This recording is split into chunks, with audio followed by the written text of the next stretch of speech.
After all this had happened, Paul decided to go to Jerusalem, passing through Macedonia and Achaia. "After I have been there," he said, "I must visit Rome also." He sent 2 of his helpers, Timothy and Erastus, to Macedonia, while he stayed in the province of Asia a little longer. About that time there arose a great disturbance about the way. A silversmith named Demetrius, who made silver shrines of Artemis, brought in a lot of business for the craftsmen there.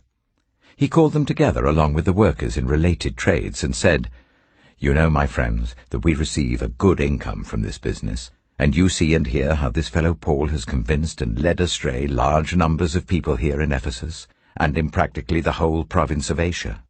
He says the gods made by human hands are no gods at all. Well, there is danger not only that our trade will lose its good name, but also that the temple of the great goddess Artemis will be discredited, and the goddess herself, who is worshipped throughout the province of Asia and the world, will be robbed of her divine majesty." When they heard this, they were furious, and began shouting, "Great is Artemis of the Ephesians!" Soon the whole city was in an uproar. The people seized Gaius and Aristarchus, Paul's travelling companions from Macedonia, and all of them rushed into the theatre together. Paul wanted to appear before the crowd, but the disciples wouldn't let him. Even some of the officials of the province, friends of Paul, sent him a message begging him not to venture into the theatre.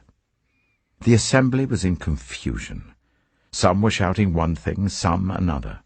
Most of the people didn't even know why they were there. The Jews in the crowd pushed Alexander to the front, and they shouted instructions to him. He motioned for silence in order to make a defense before the people. But when they realized he was a Jew, they all shouted in unison for about 2 hours, "Great is Artemis of the Ephesians!" The city clerk quietened the crowd and said, "Fellow Ephesians, doesn't all the world know that the city of Ephesus is the guardian of the temple of the great Artemis and of her image which fell from heaven? Therefore, since these facts are undeniable, you ought to calm down and not do anything rash. You have brought these men here, though they have neither robbed temples nor blasphemed our goddess. If then Demetrius and his fellow craftsmen have a grievance against anybody, the courts are open, and there are proconsuls. They can press charges.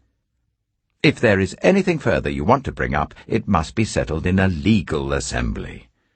As it is, we are in danger of being charged with rioting because of what's happened today. In that case, we would not be able to account for this commotion, since there is no reason for it."